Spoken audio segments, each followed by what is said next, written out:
Hello friend, मैं प्रतिमा Singh cutie FM 5.5 दिल में आपका स्वागत है। दोपहर के बज चुके हैं 12 और मैं आ गई हूँ बहुत ही प्यारी, बहुत ही खूबसूरत सी स्टोरी लेकर के।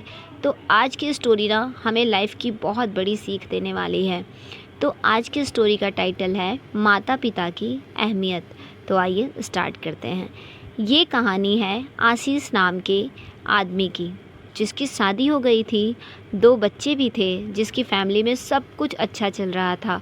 उसके घर में कहीं कोई कमी नहीं थी। एक बड़ा सा घर था, गाड़ी थी, इकलौता संतान था। उसके मम्मी पापा बहुत शांत स्वभाव के थे, नेक दिल इंसान। लेकिन एक दिन सब कुछ बदल गया। आशीष की माँ का देहांत हो गया और 1 महीने के बाद ही आशीष ने अपने पिता से लड़ाई कर ली। उसने अपने पापा से बोला कि पापा जी, आपकी वजह से ना बहुत दिक्कत हो रही है। मेरी बीवी को बहुत परेशानी होती है। दिन भर इसे कल्चरल वैल्यूज़ फॉलो करने पड़ते हैं। साड़ी पहन करके काम करना पड़ता है। यह मॉडर्न बनना चाहती है लेकिन बन नहीं पा रही है। तो पापा, आपसे एक रिक्वेस्ट है, आप अपने घर में जो नीचे गराज है ना, उसमें शिफ्ट हो जाओ। इस लड़के ने अपने पिता को अपने ही घर में नीचे गैराज में शिफ्ट होने के लिए कह दिया। इस पे पापा कुछ नहीं बोले, बिना कुछ बोले चुपचाप से अपना सामान लेकर के गैराज में शिफ्ट हो गए। 15 दिन के बाद ये अंकल जी ऊपर आते हैं, सीढ़ी चढ़ करके डोरबेल बजाते हैं। आशीष बाहर निकलता है, अपने पापा को देख करके चौंक जाता है। उसे लगता है कि अब लड़ाई होने वाली है, लेकिन अंकल जी लड़ाई नहीं करते हैं, बल्कि उनके हाथ में कुछ वाउचर्स होते हैं, आशीष को देते हैं और बोलते हैं, बेटा ये 10 दिन की फॉरेन ट्रिप के वाउचर्स हैं। मैंने आपके लिए, आपकी पत्नी के लिए, आपकी फैमिली के लिए, आपके बच्चों के लिए, आपके लिए लेकर आया हूँ। ये आपके लिए सरप्राइज़ है। जाओ घूम करके आओ। वैसे भी तुम्हारी मम्मी के जाने के बाद तुम बहुत उदास रहते हो। मुझे अच्छा नहीं लगता कि तुम बहुत परेशान हो। जाओ, मन हल्का हो जाएगा, बच्चों को अच्छा लगेगा। जाओ घूम करके आओ। तो 10 दिन के लिए अंकल जी अपने बच्चों को फॉरेन ट्रिप पर भेज देते हैं और उसके बाद अंकल जी असली खेल खेलते हैं। जिस मकान में आशीष रह रहा था, उस 6 करोड़ के मकान को 3 करोड़ में बेच करके अपने लिए एक छोटा सा घर ले लेते हैं और आशीष का सारा सामान एक किराए के मकान में रख देते हैं, शिफ्ट करवा देते हैं। आशीष जब 10 दिन के बाद घूम कर के वापस अपने घर आता है तो उसके घर के दरवाजे पे एक बड़ा सा ताला लगा होता है और बाहर एक गार्ड बैठा हुआ होता है। तो आशीष बोलता है, ये ताला किसने लगाया?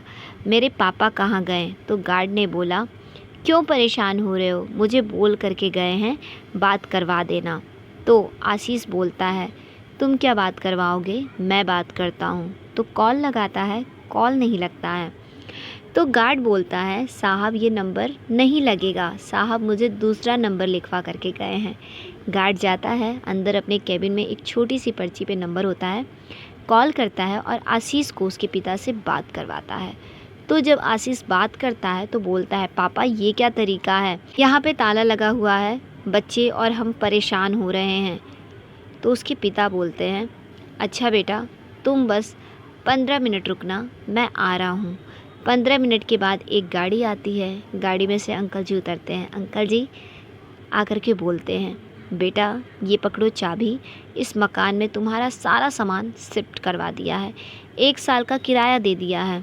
अब तुम्हारी पत्नी को जैसे तुम्हें रखना है रखो, मुझे परेशान मत करो।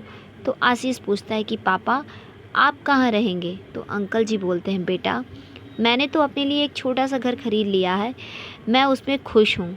अब तुम जैसे रहना चाहो रहो। छोटी सी कहानी है पर बहुत बड़ी सीख देती है। लाइफ में पेरेंट्स की हमेशा कदर करना चाहिए, इससे पहले कि पेरेंट्स आपकी कदर करना बंद कर दें। और वैसे भी पेरेंट्स आपकी कदर करना कभी भी बंद नहीं करेंगे, इसलिए उन्हें कभी भी दुखी मत करिए। तो बस आज की स्टोरी सिर्फ इतनी ही थी। सही बात है, कभी भी ना अपने माता पिता को दुखी करके कुछ भी ऐसा काम मत करिए जिससे उन्हें तकलीफ़ हो, क्योंकि अगर वो अपने पे आ जाएंगे ना तो फिर आप कुछ नहीं हो। कहते हैं ना, माँ बाप की दुआ और बद्दुआ में बहुत दम होता है। अगर वो दिल से दुआ देना तो सच में एक बच्चे की ज़िंदगी संवर जाती है, और वही अगर दिल से बद्दुआ देना तो वही बच्चे बिखर जाते हैं।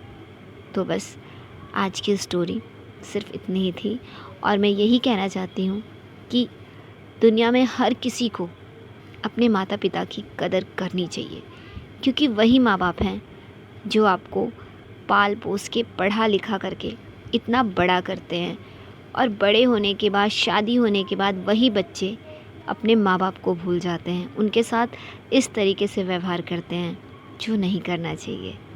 तो बस आज की स्टोरी हमें ज़िंदगी की बहुत बड़ी सीख दे रही है, तो इसे हम सब को अपनी लाइफ में समझना चाहिए।